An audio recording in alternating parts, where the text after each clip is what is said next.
몽구가 용이대가 있네. 용머리네. 용머리가 있습니다. 몽구가 용머리대가 있네. 네, 그렇죠. 가 계신 곳에 석가모니 뭐 영산 회상도가 있고 또 비로자라가 있는데 왜냐하면 결국은 다 똑같은 인물이에요. 자, 뒤에 있는 아미타 설법들을 보셨어요. 그죠? 아미타 설법들은 앞으로도 계속 보게 될 거기 때문에 자, 그런 조선 스타일만 보셨고 지금 선생님들도 여기서 또 두 분의 두 부의 보물을 보게 됩니다. 먼저 앞에 계신 분이요. 자, 선생님들 다 같이 한번 절 따라 한번 해보실랍니까? 자, 우선 왼손을 들어요. 왼손 집게를. 손이 바뀌면 안 돼요. 손이 바뀌면 안 돼요. 자, 왼손 집게를 듭니다. 자, 오른손을 듭니다. 오른손으로 감쌉니다. 자, 이렇게 감싸야 돼요. 자. 맞잖아요. 왼손이 아니 왼손이 이 양반은 잘못됐어. 그럼 이게 제가 하는 게 지금 저는 자, 제가 하는 거는 지금 오리지널 통일신라를 얘기해요. 우리가 9세기 말쯤에 비로자나 부처님이 처음 등장을 합니다. 그때 하셨던 수인이에요. 불보살님의 손모양을 수인이라는데 자, 비로자나 부처님입니다. 그러다가 비로자나 부처님이 시간이 지나면서 뭐든지 유행을 하게 마련이에요. 불교문화도 마찬가지야. 고려를 신라 후기를 지나고 고려를 지나고 조선을 지나면서 철부를 특히 비로자나 부처님은 조성을 하되 손모양이 막 바뀌어 직원이 됐다가 이렇게 손가락이 바뀌었던 거는요. 이거를 최초로 이거를 조성했던 사람의 인식 부족이에요.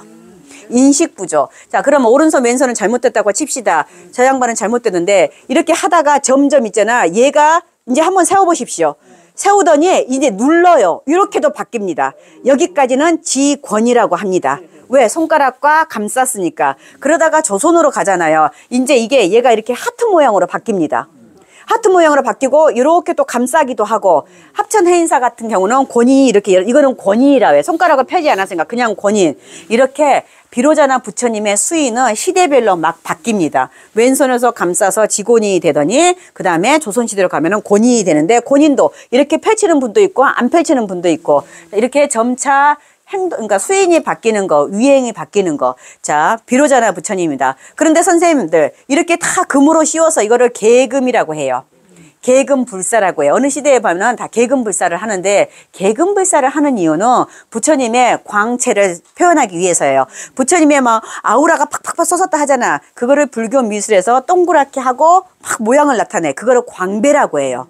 자, 광배로 하지 않고 할 때도 있지만 여기는 광배가 없잖아요. 광배로 하는 대신에 계금불사를 해버려. 저렇게 온몸을 이 양반은 철불입니다. 근데 계금을 해버리니까 철불인지 전혀 몰라요. 그러면 이제 어떤 분들은 그런 의문을 제시할 수가 있어. 오리지널 형태로 놔두지 왜 철로 할까? 계금을 해버릴까? 자, 계금을 하는 거는 우리가 부모님한테 좀 더 좋은 옷을 입혀드리고 싶은 마음. 그죠? 더 좋은 집에 살고 싶은 마음. 우리 그런 거하고 똑같다고 보시면 됩니다. 부처님을 좀 더 좋게 허물어진 것을 우리가 이렇게 수리를 해서 좋게 수리하는 거가 똑같다고 보시면 돼. 그래서 계금불사는 돈이 남아나서 한다기보다 부처님의 광명을 광배로 표시하지 않고 아우라를 이렇게 계금으로 나타낸다는 거. 실제로 인도 사람들요 진짜로 금 정말 좋아해요. 지금도. 그래서 계금불사를 하는 건 우리나라 전역의 대부분의 사찰에서 때가 되면요 계금불사를 합니다. 어떤 사람들은 돈 거들라고 한다고 하지만 그것도 없지는 않겠지만 이렇게 부처님을 좀 더 좋게 수리보수하는 과정에서 그런 과정이 있다는 거. 자, 보물입니다. 그 뒤에 봐보셔요. 예천이나 이쪽에 아까 제가 일주문 얘기하면서 요 지역 경북 요 지역의 특징이라 했죠. 일주문 설명하면서. 자, 목각탱이에요. 나무로 만들어졌어요. 목각이에요. 목각인데 계금을 했기 때문에 선생님들 얼른 보면 금동 같잖아요. 대부분은요 우리가 탱화로 그림을 그려서 붙여 넣습니다. 그죠? 비단이나 그쵸? 비단 같은 데다가 그림을 그려서 붙여 넣는데 얘는 이렇게 목각을 해서 부조를 만들었어. 이게 부조예요. 새겨서 부조한 거래. 이게 바로 목각으로 부조를 한 거예요. 이렇게 이 보물입니다. 선생님도 보물이에요. 자, 이 양반은 비로자나 부처님 보물이시고요. 목각탱 보물입니다. 뒤에 부처님도 바로 앉아 계시죠. 그래서 우리가 계금이라는 소리를 하지 않으면 잘 모르겠죠. 다 보물입니다. 어떻게든 간에 진짜 금물 가지고 금가루가 조금 섞여 있을걸요. 진짜로 100%는 아니고 모르겠어요. 99% 분자입니다. 선생님들 여기는 선생님들 처음 오셨으니까 오신 분도 계시니까 선생님들 여기 한번 봐보세요. 부처님 위로 이렇게 지붕 같은 거 있죠. 이런 거를 닷집이라 합니다. 닷집이라 하는데 닷집 보시면은 이런 거 이 단어 때문에 제가 한참 고민했는데 여기 커튼 모양처럼 돼 있는 거 있죠. 그래서 연꽃이 새겨져 있죠. 저거는 아무 한 데나 하면 절대 안 됩니다. 이렇게 격이 높은 곳에, 그러니까 궁중과 관계되고 사찰에 관계되고, 사찰에서도 부처님 계신 곳, 여기는 삼존체제가 아니죠. 자, 철불 비로자나 부처님은요 9세기 말에 들어오시면서 거의 협시를 안 모십니다. 철불 이분은 비로자나 부처님은 혼자예요. 왜 혼자냐? 협시가 필요 없어. 부처님이 깨달았던 법, 그 법을 형상화한 거기 때문에, 그래서 협시가 필요 없어요. 아미타나 다른 부처님은 석가모니 부처님의 새로운 아바타라고 생각을 하면 되는데, 이 양반은 실존 인물이 아니고 부처님이 깨달았던 그 법, 그래서 이 직원인을 하는 건 중생과 부처가 둘이 아니다. 그래서 불이에요. 불이. 중생과 부처가 둘이 아니다. 삶과 죽음이 둘이 아니다. 너와 내가 둘이 아니다. 그래서 불이. 우리가 사찰에 있는 해탈문을 불이문이라고 하는데 바로 그거예요. 이걸 파령각이라 해요. 잠깐만. 그래서 파령각. 파령각처럼 이렇게 이 부처나 보살이나 또는 궁중에서만 쓸 수 있는 이거 액세서리예요. 연꽃 모양 새긴 거, 커튼 같은 거, 파련각. 함부로 일반 업체는 절대, 일반 건물에는 새기지 않는 거, 파련각. 근데 가끔 가다가 관광지의 정자에 보면 저게 새겨져 있는 거 있어. 그건 원래는 해서는 안 되는 거지. 공공 건물도 아니니까. 파련각. 이 가끔 보시죠. 이 단어가 따로 있어요. 그래서 파련각. 아까는 저쪽에서는 그 이거 있잖아요. 저 철별하고 잠깐만. 목각탱하고 같이 만든 거예요? 아니면 시절이 거의 비슷하다고 알고, 아마 다 조선 후기예요. 다 조선 후기예요. 자, 선생님들 여기를 보시면 질문이 들어오니까 대답하면 조선 후기입니다. 자, 선생님들 보시면 이거를 밖에서 공포를 설명하면 더 편할 텐데, 지금 부처님이 앉아 계시죠? 여기를 포와 포 사이라고 해서 포벽입니다. 자, 포벽인데 포벽에 계신 부처님, 여기를 화불이에요. 그러니까 단어가 제가 막 나오면 선생님들만 헷갈렸을 텐데, 저런데 포벽에 여기는 화불을 모셔놨는데, 아까 극락보전에는 저 포벽 자리에 화불을 안 모셔놓고 민화를 그려놨어. 꽃이나 또는 어떤 승려를 그려놓고 어떤 민화를 그려놨죠. 자, 포벽에는 어떤 장식이 들어가도 됩니다. 지금은 포벽에 화불이 모셔져 있어. 자, 부처님은 모셔져 있는데 저런 부처님을 화불이라고 해요. 왜? 그림으로 그렸다 해서 화불이에요. 자, 여기는 화불이 모셔져 있네요. 포벽 다 똑같은 화불이 모셔져 있어요. 자, 포벽에는 민화가 그릴 수도 있고 풍경화가 그려질 수도 있고 풍속화가 그려질 수도 있습니다. 화벽. 여기는 닷집이 좀 독특해요. 독특한 편이에요.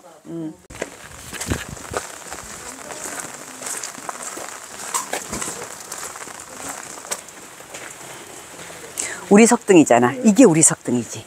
이게 전형적인. 팔각기둥. 네, 팔각기둥에 저렇게 여기 팔각기둥에 그렇죠.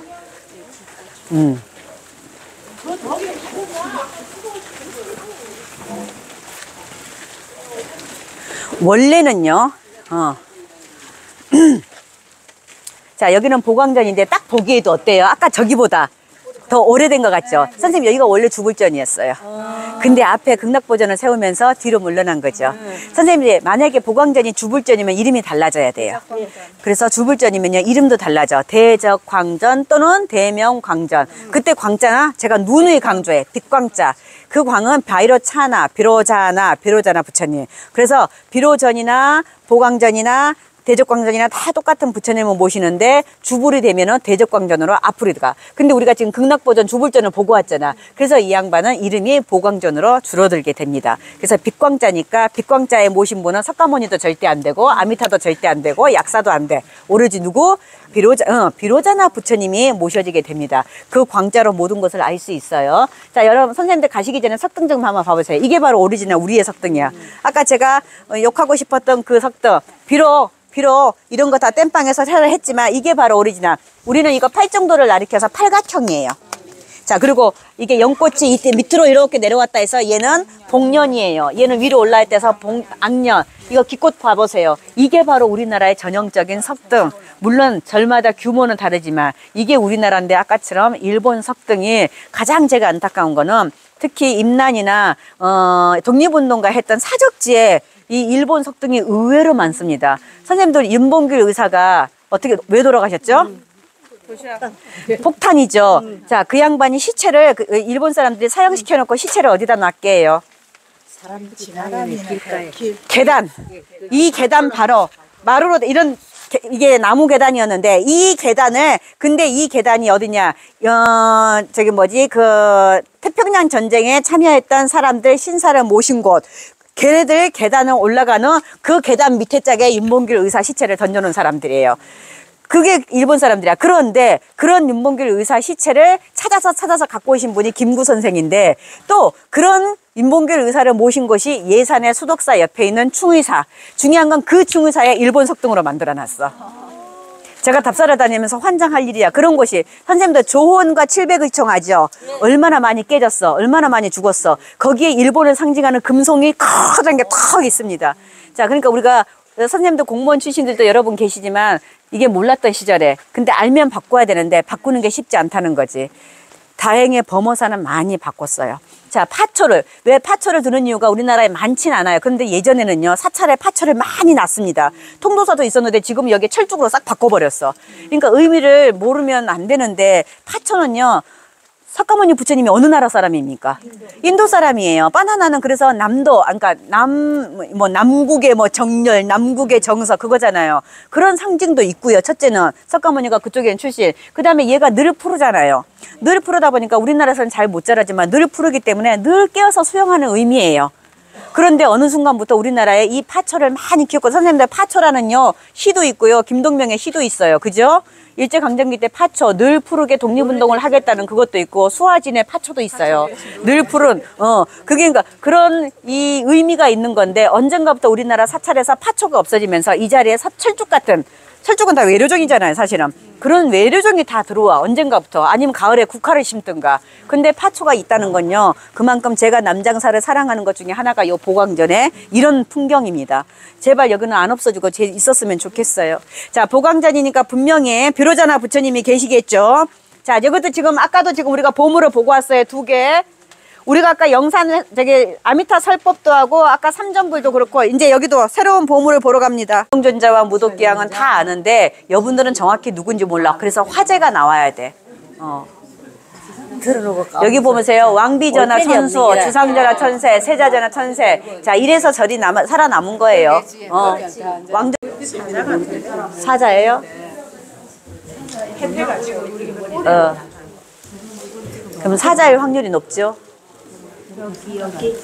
저기 하얀색 보이죠? 저기 들보에 보이죠? 저 하얀색도 있고 여기도 있거든. 근데 하얀색은 멧돼지예요. 선생님 이쪽에 하얀색은 멧돼지고요. 왜 갖다 놔요? 불교에서 멧돼지. 자, 앞에 용도 있죠? 용꼬리 한번 봐보실랍니까? 자, 용꼬리예요. 자, 용꼬리를요 쫙 펼쳐서 할 수가 없으니까 얘가 어떻게 해요? 꼬불탕 돼 있습니까? 저런 문양 때문에 우리나라의 용은 오리지널이 사신문화, 뱀문화예요. 자, 이런 걸 보면 아실 수 있어요. 저기도 보세요. 좀 다르죠? 어때요? 저것만 보면 뱀 같죠? 자, 그렇죠. 구렁이 같죠. 자, 제가 며칠 전에 설명한 게 바로 요겁니다. 용과 용 그 문화에서 바로 용두가 용미. 자, 그래서 용두가 있고 용꼬리가 있다는 거는 봐보세요. 2마리가 우리를 이끌어가고 있죠. 그럼 우리는 지금 어디에 있느냐? 극락에 있는 거예요. 그쵸, 극락이야. 그래서 저 양반들은 우리는 여기가 자체가 반야 용선입니다. 이런 거를. 우리는 용선을 타고 자꾸 저승만 생각하는데 실제로 저승 있는 곳이 극락이고 이곳이 바로 수행을 하는 곳이라고 얘기를 해요. 그래서 이거를 전체적으로는 반야용선이라고 할 수 있습니다. 자, 한 바퀴 하는 걸 괴불함이라는데 이게 바로 괴불함이에요. 자, 선생님 크기만 보셔도 알 수 있죠? 이 얼마나 큰 건지. 자, 이게 속에는 괴불이 모셔져 있는 거고 이거를 괴불함이라 합니다. 실제로 우리나라에서 괴불과 괴불함이 동시에 따로따로 보물로 지정되는 곳도 몇 군데 있습니다. 그래서 경상남도 고성의 옥천사 가시면 안에 있는 괴불도 보물이고 괴불함도 보물인 경우가 있습니다. 자, 지금 이렇게 보니까 이거는 새롭게 만들어서 이 괴불함은 새롭게 만들어서 보물까지는 안 되겠는데, 자, 크기를 보십시오. 괴불이 얼마나 큰지를 알 수 있습니다. 제가 말했듯이 아까 선생님 여기 다 사람들이 들어올 수가 없잖아요. 그래서 바깥에서 큰 행사를 할 때마다 설명을 드리는 이유가 왜냐하면 우리가 한 번 잘못하면 계속 이어서 똑같이 하기 때문에 절에 대한 사찰에 대한 예의인데, 선생님들이 이제 복전함에 돈을 넣으시잖아요. 항상 오시자마자 돈을 넣는 경우가 많죠. 그건 잘못된 거예요. 자, 오셔서 제일 먼저 해야 할 일은 삼배, 절부터 먼저 한 다음에 그 다음에 볼 걸 보고 돈은요, 복전하면요 마지막에 나갈 때 그때 드리는 게 예예요. 그런데 만약에 잊어버릴 수가 있잖아. 그러면 절 끝난 다음에 넣어도 돼요. 여하튼 오시자마자 돈을 넣는 거는 조금 방향을 좀 다르게 좀 이제 해주세요. 제가 늘 이 얘기는 항상 합니다. 오시자마자 제일 먼저 할 거는 복전함에 돈을 넣는 것보다 절부터 하는 거. 그게 가장 오래된 거고요. 이건 또 너무나 또 간단한 얘기인데, 기본적인 얘기인데 처음 오신 분들을 위하여 사찰에서는 또는 우리나라의 유적지에 갔을 땐 절대 한가운데는 들어오시지 않는 거, 항상 측면을 이용해서 오신다는 거. 어떤 우리나라의 유적지, 유교 유적지는 가운데는 억한이라 해서 임금이 다니는 길이고, 여기서도 주지 스님이나 오시는 길이기 때문에 항상 일반 신도들은 가장자리로 오는 거. 이거는 꼭 불교라서가 아니고 대한민국 고유의 문화라고 생각하시면 됩니다. 그래서 항상 오늘 이제 처음 오셨으니까 제가 말씀을 드리는 거고, 여기서 중요한 거는 앞에 계신 아미타 삼존이에요. 그쵸? 가운데 계신 분은 부처님이고 가장자리의 양쪽에 계신 분은 보살님이에요. 부처와 보살을 가르는 가장 근본적인 거는 머리 모양. 머리에 까맣게 소란 모양, 저건 나발이라 해요. 저렇게 나발로 돼 있는 분은 부처님. 그 다음에 가장자리처럼 머리 위에 이렇게 아름다운 모자 같은 거, 저거를 보관이라고 합니다. 보관을 쓴 분을 보살님이라 합니다. 우리나라는 조선 후기에 들면은 독존으로 안 모시고 삼존 체제가 돼요. 그래서 어느 정각에 가든 다 삼존으로 모셔져 있는데 주인공은 저 가운데 분. 그래서 아미타 부처님, 극락 보존이니까 아미타 부처님이죠. 아미타 부처님이고, 우리가 볼 때는 제가 향우라고 합니다. 향우면 어딜까요?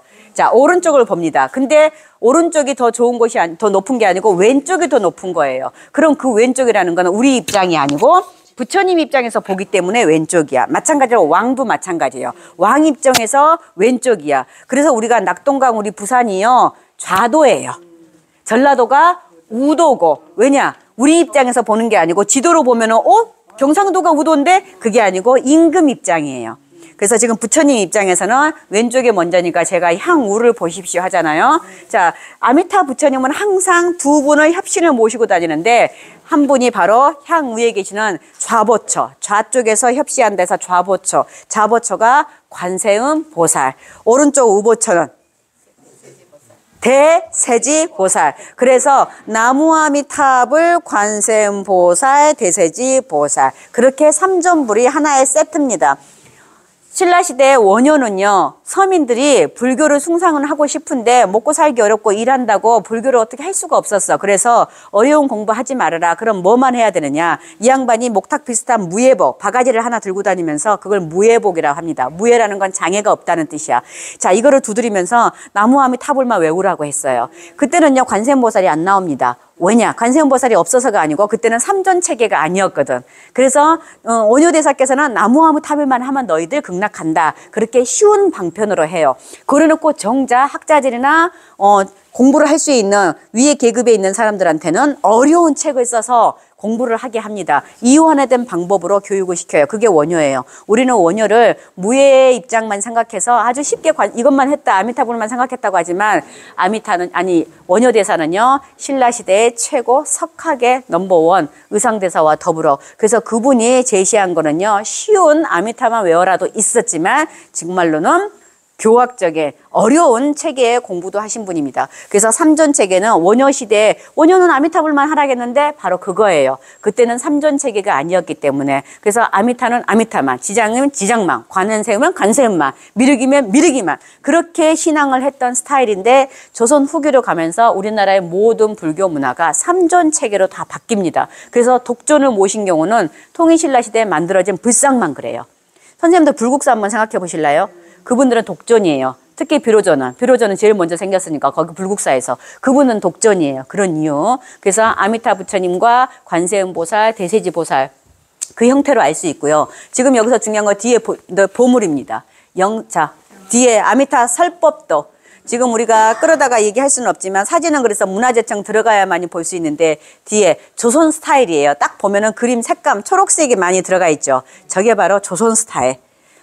저렇게 괴불이나 탱화는 우리나라의 고려시대 건 남아있지 않습니다. 다 조선 건데, 조선시대의 땅이 고려시대 있잖아요. 그거는 고려불화.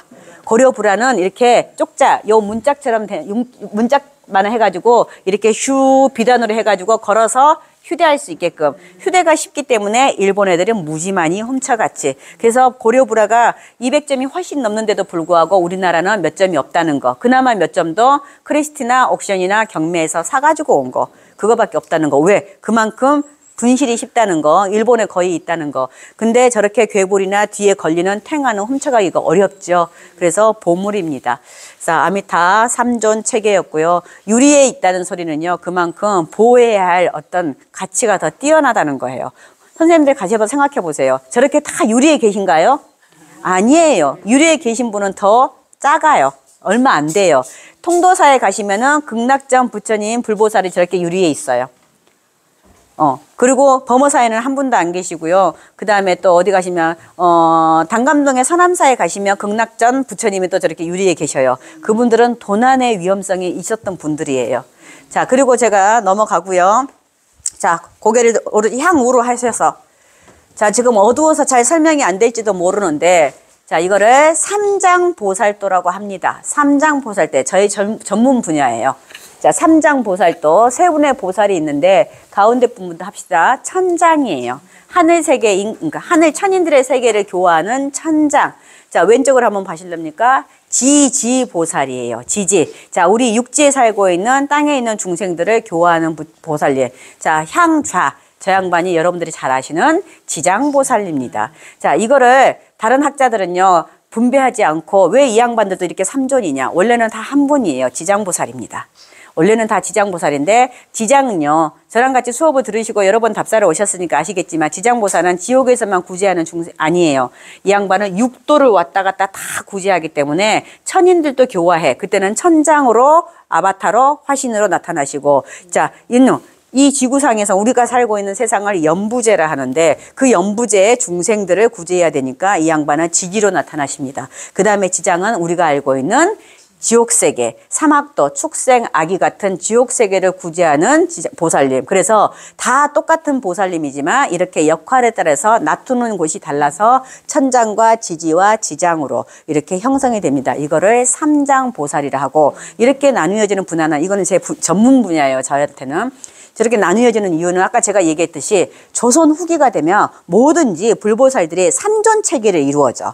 그래서 삼존으로 불화한 케이스입니다. 자, 그리고 한번 선생님들 여기 보시면 이렇게 이 만화들, 아니 만화가 아니고 저기 벽화들 있죠. 이런 벽화가 많이 안 그려져 있어요. 한번 보셔요. 통도사나 신흥사나 범호사 같이 경상도권에서는 이런 게 많이 그려져 있는데 저렇게 민화 스타일 한번 봐보십시오.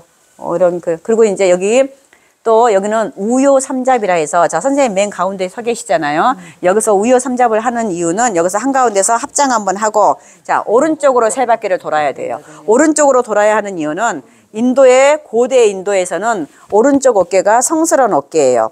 왼쪽에 그건 아니고. 그래서 항상 오른쪽 어깨가 부처님을 닿아야 하기 때문에 왼쪽으로 오면 큰일 나는 거죠. 오른쪽 어깨로 해서 오른쪽, 돌요, 세 번, 둘을 잡, 오른쪽으로 3번을 돈다. 그래서 옛날 고찰들은요, 우요 삼잡을 할 수 있게끔 부처님이 나와 계셔요. 보십시오. 부처님이 나와 계셔. 아까 서정표 선생님 갔다 오셨잖아. 그래서 우요 삼잡을 자연스럽게 하게 돼 있어. 그런데 현대에는 이게 좁으니까 이 양반을 점점 뒤로 보내다 보니까 우리가 우요 삼잡을 못하게 만들고요. 자, 이제는 조선 스타일, 지금 조선 스타일 부처님이세요. 왜 조선 스타일인지 알고 계시면 선생님 어깨를 보시면 통견이에요. 옷을 다 입었죠. 이거를 통견이라 해요. 그런데 신라 시대는 우견 편단이라 해서 오른쪽 어깨를 드러내는 거거든요. 근데 조선시대 봤을 때 유교 입장에서 봤을 때 아니 어깨를 드러낸다는 건 너무 남사스러운 거야. 있을 수가 없어. 그러다 보니까 의상도 통견으로 변하고요.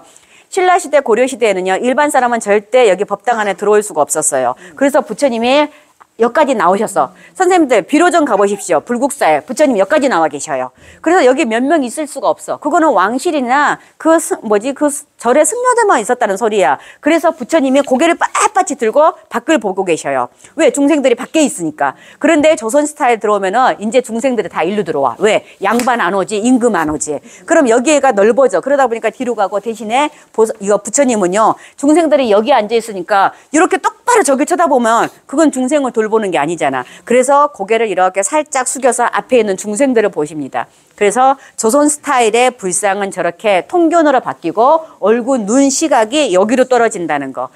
신라 시대는 눈이 저기까지 간다는 거. 그래서 불상으로만 봐도 이렇게 스타일을 알 수 있고, 선생님들 제가 우여삼잡을 한번 할게요. 우여삼잡을 하는 이유는 뒤에 가면 벽화가 있는 곳이 많습니다. 여기는 벽화가 한번 봅시다. 있는지 없는지. 개불함이 있네.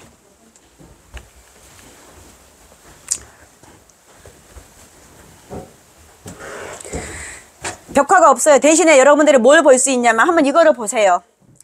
자.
위로 이제 받들고 있는 거 앙서라고. 앙서. 우르르 앙서. 이게 이제 세서 앙서 이렇게. 자, 그럼 몇 출목, 몇 입공? 3입공, 4입. 좀 낮춰두면 분위기가, 낮춰주면 좋을 거를. 안 보이고 이게 은근히 해야 되는데. 항종에 그걸 하더라고. 응. 그래야 좀